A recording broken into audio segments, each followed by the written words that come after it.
Hey everybody, and welcome back to our channel. Today we're going to show you how we created a high-end commercial, and we want to take you through the process of concept development, pre-production, and production, and show you everything in between. But before we start, hit that like button and subscribe to our YouTube channel with that notification bell on to never miss another video from us. Also, we have a special giveaway waiting for you in the end of the video, so make sure you stick around. But before we start talking about all the nitty-gritty stuff, we want to show you the full commercial. It's only 40 seconds long, so hang in there, and then we're gonna dive right in. We're the creators. This is our choice. We wake up for this. There's dirt on my hands. We barely sleep for this. Strong like a tree. We fight for our vision. Roots where I stand. Oh, I've been running. We laugh, hate, love, forgive. Hope they won't shoot. We change and then change again. Try to catch me howling at the moon. This is us. Free to create anything. Artlist, made for creators. So before you start anything, you want to create a treatment. Now, a treatment is a document that concentrates the overall look and feel of your commercial. The more references you have, the clearer your vision will be. Here's the treatment we created for this commercial. Let's dive a little bit into that.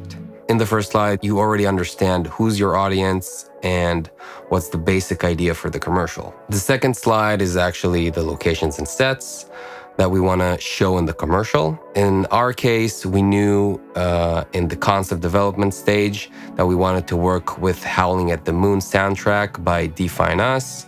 Now, you don't have to know what soundtrack you're going to use, but it's certainly helpful for yourself and for your client. We already wrote the script and put it in the treatment. So the first sentence is "We are the creators," and again, we have a general description about what we're going to see on screen.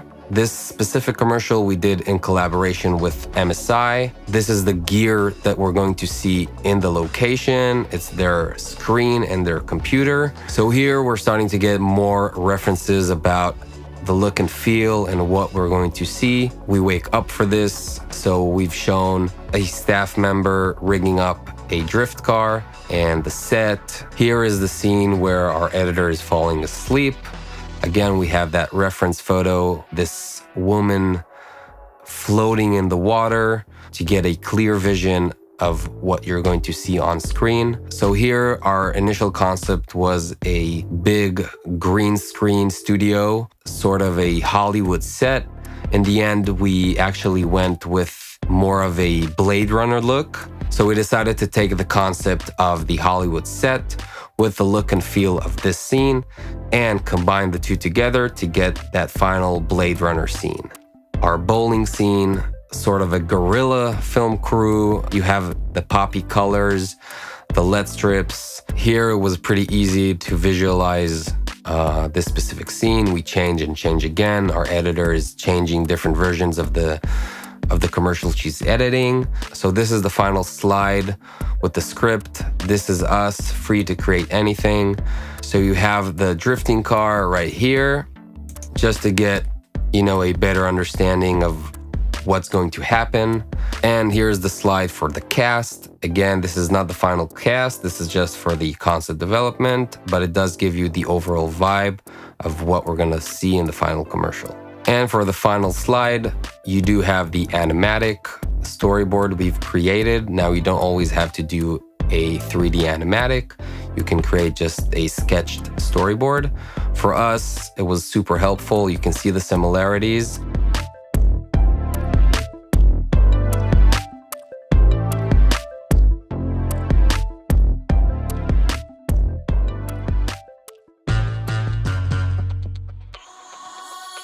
First day of the pre-production, we've met with the crew, talked about the expectations and what is going to happen moving forward. The second day, we went location scouting together with the executive producer, the director, location manager, art director, and DP. So we went through different options for each location.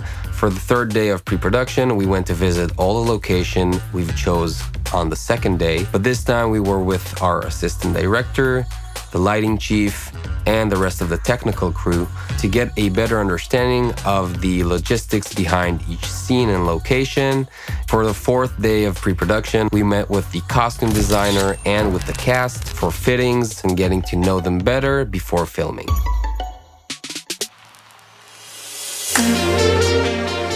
Now this moment is exactly this moment that, you know, you have this entire vision and it's like jumping into reality. This is this moment. This is this moment today and tomorrow. It's all gonna happen. So with the first shooting day, we started out with the bowling alley. We started with the master shot of skaters skating through the bowling alley. For the lighting setup, we used Astera lights on the ceiling with 2 different colors to get that nice color contrast. The Astera lights also gave us nice reflections on the bowling balls in the foreground. Working together with the art department, we had colorful LED lights across the different lanes to stylize the frame and get more depth. We used the Alexa Mini with an anamorphic Cook lens on a dolly doorway to get that nice tracking shot across the bowling alley. And to get that beautiful anamorphic lens flare, we used a phone flashlight and shined it directly into the lens. For the second setup, we had our DP go handheld and freestyle some organic shots. Okay, down to the floor, down to the floor, go down the floor, go down the floor, go down the floor. Okay, some exercise.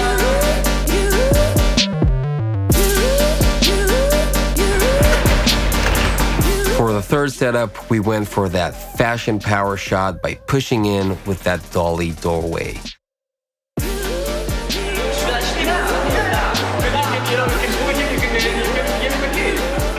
And that was a wrap for the bowling alley scene.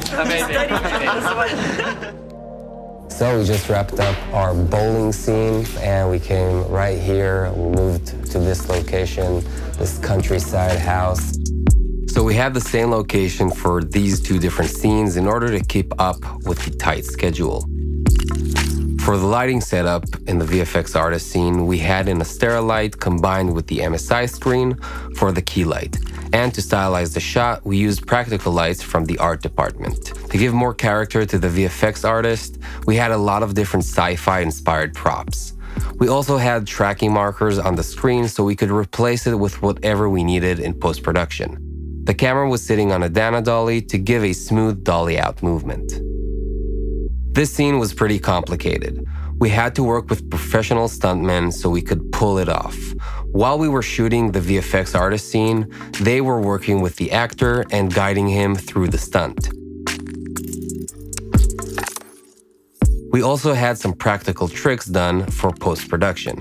For the computer and screen floating effect, we had 2 crew members dressed in black, holding them in mid-air and slightly moving them. The black suits helped us mask them out in post-production. We knew we wanted to composite a city in the window, so we blacked them out. This was easier than setting up a green screen because the scene took place at nighttime, and trying to set up a green screen would have caused problems like light bouncing off it, reflections, and of course, it would have been more time-consuming. To stylize the shot and give it that dreamy look, we rigged a water tank on top of our actor and shined a beam of light through it to get some interesting textures. And of course, we hazed up the room to make this effect more visible. Okay, cut guys. That's a wrap for today.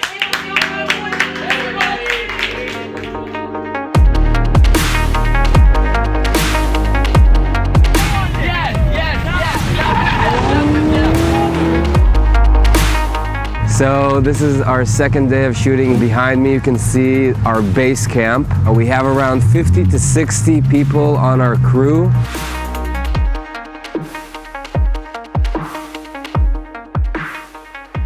The drifting car scene was separated into 2 different setups. For the first one, we had the crew rigging the camera on the car. And yes, we did use a fully rigged red camera with an anamorphic Cook lens just for props. We had the dolly doorway set up on rails for a dolly in movement.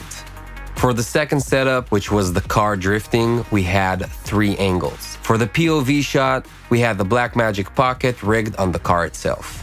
For the top shot, we had the DJI Inspire 2 And for the main angle, we had the Alexa Mini behind a protective glass because a drifting car can cause some stones to fly all over the place. So, safety first, and you really don't want to break that gear.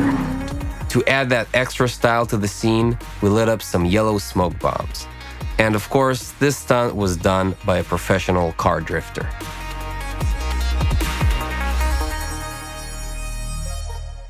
So we just wrapped up our car drifting scene and we came here to this abandoned factory. And actually what you're seeing behind me is some product shots we're filming for the MSI computer. For this setup, we placed the MSI computer and screen on a spinning platform with a reflective black surface and set up a black cloth around it to black out the background and to prevent any light bouncing off the walls. We had the ARRI Sky panel with a big diffuser set on a daylight temperature for the top light and an Astera light set on tungsten for a moving edge light. In the same location, we created the first shot of the commercial, where the actor is walking towards the computer. We rigged the Astera lights throughout the hallway and programmed them to light up one after the other to reveal the scene and draw the viewer's eye to the computer at the end of the hallway. To add depth, we wet down the floor and used the smoke machine. This helped us get interesting reflections and diffuse the lights. For all the tracking shots, we had the camera on a dolly, and for the frontal tracking shot, we had a crew member walking with a LED light to create a continuous key light on the actor.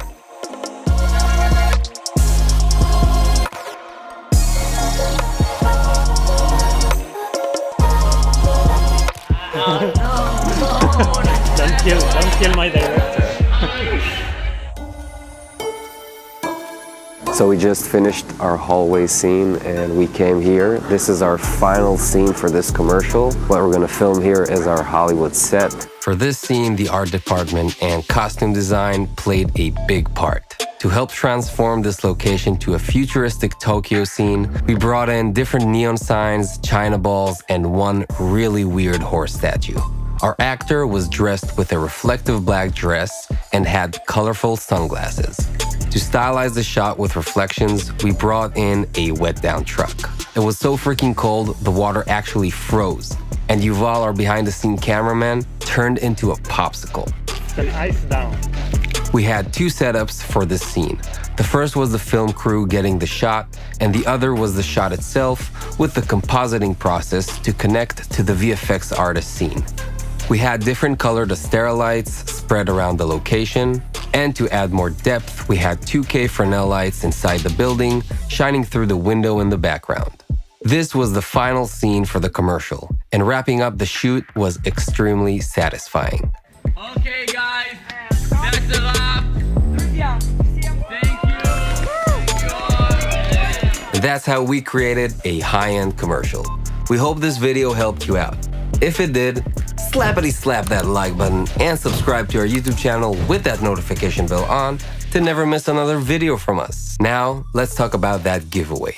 One lucky winner will win a 1-year free subscription to the Artlist music catalog. All you need to do is comment down below what was your takeaway from this video. Here is the lucky winner from our last video's giveaway. Congratulations, my friend. Until the next time, stay creative.